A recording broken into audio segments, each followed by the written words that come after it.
work with me, you follow the rules. Rule number 1, you give me everything you've got. Rule number 2, then you give me more. And rule number 3, I make the rules. Hello, Hayden Barton for the Batman Tradition. I know, 3 weeks, it's been 3 weeks, but if you might have seen on my Instagram, I announced today's video, Batman Resurrection review by John Jackson Miller. Now, we all like more Batman, right? We all like more added context, more resolutions, especially in film lore. We're talking 1989. This book answers the questions, because if you know between 1989 Batman and Batman Returns, there's a lot of sort of mystery, more context that wasn't added as far as what happened to Vicky Vale, what happened in between those events. This book, which I am happy to say does a phenomenal job doing it, answers a lot of those questions. This book's purpose is set in between those two films to add in a lot of context. Now, there's a lot to talk about of how much I love this book and a lot of what it did and a lot of what John Jackson Miller did with the book. Now, never going to go into sort of things. I'm never going to say things I hate, right? Things I might have preferred differently. I was thinking about this during the review because I sat down and asked myself, all right, so what's everything you like? List it down, right? What's everything you love? What's everything or anything you might not have liked or you hated? And I honestly, truthfully found myself, there's nothing I didn't like, but more or less some things maybe I would have preferred done differently. So that's kind of how the review is going to work. But I can say right now, quick review as I'm only a little bit into this video. If you're a Batman fan, if you're a fan especially of the Tim Burton universe, of Michael Keaton, the first film, and are curious of any sort of added detail or lore in between those two films, or you're just a sucker for that world, this book, go get it. Hands down, you know, I believe it was about $30 at the moment, and it's about over 400 pages. So you're getting a lot of content with this book that you can, you know, take your time or enjoy it, right? Write it out like I did. So let's get into what I liked. Love that Tim Burton universe, the gothic type of style that Tim Burton adds to the Batman lore. I personally still think it's the best and my favorite kind of aesthetic of Gotham City and that world that we've got, and just the look, the style, the people, and everything. I still absolutely love it. And one thing this film does the best is capturing, I think, that essence, that world, and that detail, but in book form. When you read it, when you turn in the first page, it kind of dives you right into that world. And if you're familiar with the films, it makes you feel like you are reading into that world. It doesn't feel offbeat. It feels like it flows, I think, very, very naturally with this universe and kind of where it leaves off into 1989, in between 89 and Returns. Now, as you all might know, as well as kind of taking in this creative decision of, you know, diving into this world on your own, there can be a lot of questionable type of, I think, creative decisions on, all right, let me say there's some stress, because people who know this world and they know the lore.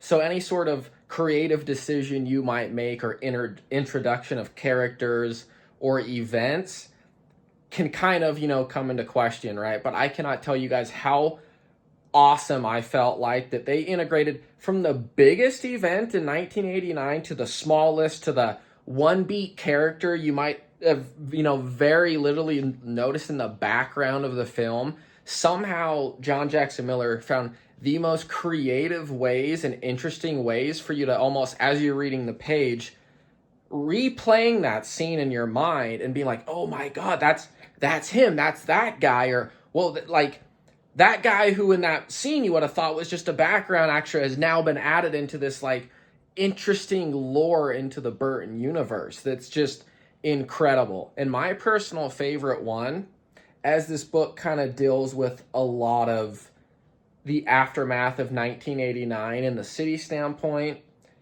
Batman's kind of psychological aspects of it. It plays into a lot of, I don't want to, maybe some Batman PTSD, or maybe some added stress he has, because if you kind of follow the lore of 1989, the Joker was probably the biggest threat he had faced to that point, and it plays into that a lot, and how Gotham reacts to it, or how that world reacts to the aftermath of it.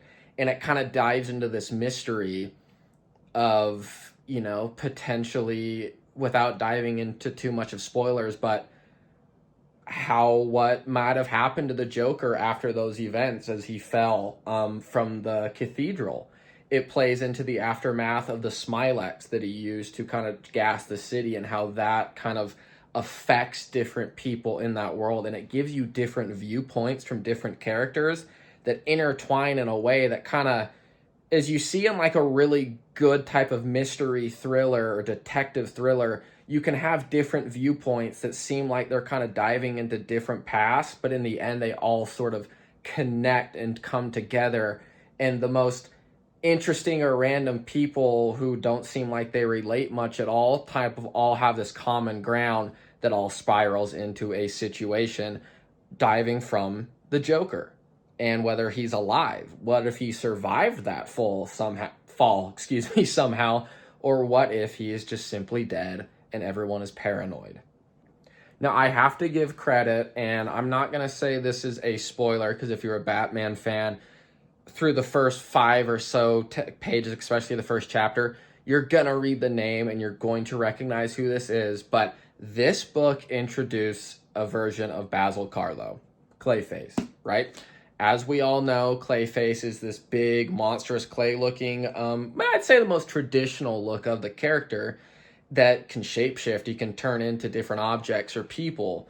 Now, I'll say this, and you might say yourself, I don't know if that fits necessarily in this world or something, that if you think about the cartoon or animated version of it. But what this book does very well, and probably my favorite creative decision this book made, was that it integrated events of 1989 into such an awesome way of introducing Clayface in such a Tim Burton aesthetic of his theatrical background that Clayface has, or that love of art, but also that sort of anxiety and stress and that feeling of not good enough that kind of sends Clayface down those sort of attacks he has. This does an awesome job of integrating the aftermath of Joker's Smilex and integrating it into Clayface, that I just thought was such a cool creative decision that I would have never even considered of. But shout out to John Jackson Miller, because that decision I thought was awesome. Now, earlier, as I mentioned, this book introduces a lot of also reoccurring characters from the film, or people that may have shown up in the film once or twice, intertwines it into this book in a really interesting way. Now, I don't want to go into a whole ton of detail to add into a lot of the mystery if you decide to pick up this book, but I will say you're going to fill into some really interesting characters, such as Lawrence, right? Remember Lawrence, party man, right? Lawrence, the doctor that sort of, if you remember that dark scene when Jack Nicholson's getting out of that sort of, when he gets out of the acid, he's in that doctor's chair in that raggedy old downtown piece of Gotham that just looks destroyed and incredibly unhygienic, right? That doctor, it integrates more of Billy D. Williams, Harvey Dent in a way, Gordon, Vicky Vale, and all these characters. And I love that there was a little sort of nod and thank you even to Prince, because I love Prince, such an iconic part of that film.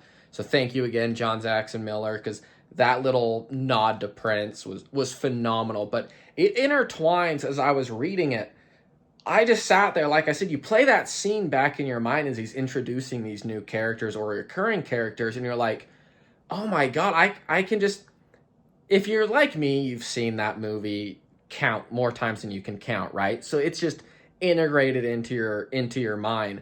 So you can sit there and replay it, and you're like, I am now looking at that character in a completely different way, or this is such a cool and creative way to add that character and adding into more lore that is just awesome. Now, as any Batman fan knows, one of the most important aspects of Batman content that you have to nail if you're going to do something in that world is the relationship between Bruce Wayne and Alfred. Now, I personally, Michael Go's Alfred is my Alfred. My childhood Alfred, when I think of Alfred, he is it. I I think he's a bit underrated, and I don't think he always comes up in the conversations as much as he should around Alfred. But we all know Alfred, right? He's the guidance counselor. He's the psychologist. He's the father figure. He's the person who steers Bruce or Batman in the right direction, or he's kind of that beacon of hope for Batman. And this book does a phenomenal job, I think, of intertwining both the humor aspects of Bruce and Batman along with the sort of memorable, heartfelt, important moments that, you know, in times that Batman needs, right? I'd also like to add, just from a sheer collector standpoint, if you're a fan of Batman or this world, this is definitely a piece that I would pick up. I mean, even just looking from the aesthetic of the book cover and the back, right? And if you flip through, I'll try to show some of these chapters. Each chapter, as it's titled, usually intertwines to some sort of new piece of Batman lore art until someone dies. But it adds in some sort of Easter eggs or little context to the world and the book that intertwine really well, that if you're a nerd in this universe, it's so fun because you can just flip through as you're kind of getting introduced to new lore, having awesome callbacks. Act 3, I just opened this up out of nowhere. Those wonderful toys, right? It's a fun little collector's thing that if you're a collector in Batman, you're gonna love. Of course, I'd maybe argue this could be the biggest elephant in the room when it comes to in between 1989 and Batman Returns is the relationship of Bruce Wayne and Vicky Vale, Kim Basinger, total babe, right? That relationship, as we know in Batman Returns, isn't really mentioned. We don't really know what happens. I mean, I'll admit my youngin' age, I wasn't alive when that premiered in theaters, but I've got to imagine after coming out of a film such as big as 1989 and not having her return or having Vicky in it, being in that theater, you might have felt like, what happened? What's going on? Where is she? Well, the best thing about this book is that it handles, I believe, in a way that adds in some mystery, really puts some closure to it, and has a lot of sort of heart in that relationship, right? Between the conversations with both Vicky Vale or Alfred pertaining to Vicky, there's a lot of sort of conversations around the importance of that relationship. From Alfred's standpoint, Alfred always looks as when Bruce Wayne finds a relationship that he can tell is important, that might be a way for him to move on. That might be a way for him to get past those demons he's fighting from his parents and be happy. From a Bruce Wayne perspective, of course, he struggles with being able to let go, but he also sort of in the back of his mind always kind of has that inner battle of like, do I deserve this? Do I deserve to sort of go and be happy now? Or that promise I made to my parents or what I promised to do, is that important enough that I should give up anything else that sort of goes away from the mission and makes me not enjoy life? Am I only here as a purpose for Batman? And as both conversations with Vicky, both conversations with Alfred, and Bruce's inner monologue, I think it does an awesome job at kind of diving into that world. Speaking of Batman's inner monologue, this book does a very interesting way of intertwining both his inner monologue as Bruce Wayne, Batman, humor, heart, depression, sort of PTSD style, and everything that's going on in his brain, right? As Batman fans, we always got to know what he's thinking. We want to know what he's planning, what's going through there, whether it's something to stop a villain or something he's struggling with. Sometimes we even sort of like to feel that, I think, as a way to see that he deals with issues as well. This book does an awesome job of diving into that, because in this, like I mentioned, Bruce Wayne and this Batman, the Joker fight was kind of the biggest aspect that he has had to deal with as far as protecting Gotham so far, and it put a toll on him. It kind of put a sense of, I'd say, anxiety a little bit of stress about the future of Gotham, him as Batman. that kind of changed, you know, from being a small time sort of Batman fighting crime to this big event. Where does he stand as Batman at this point? And this job does, I think, an awesome detailed way of diving into Bruce Wayne and Batman's psychology that's both fun and interesting, but also very heartfelt. Now, I had mentioned earlier that there was some aspects of it that I personally would have changed in the book. Maybe really just one particular. It's a preference of mine, maybe some other people, but some people might have enjoyed it too. It's not necessarily that it's bad, just something maybe I would have thought about that I would have preferred. But in this book, you have multiple different viewpoints throughout the story. You have Batman, Bruce Wayne's, you have some of the villains, you have some other characters that intertwine together, but through Bruce Wayne and the main villains of the books, you're both told from their perspective in different chapters.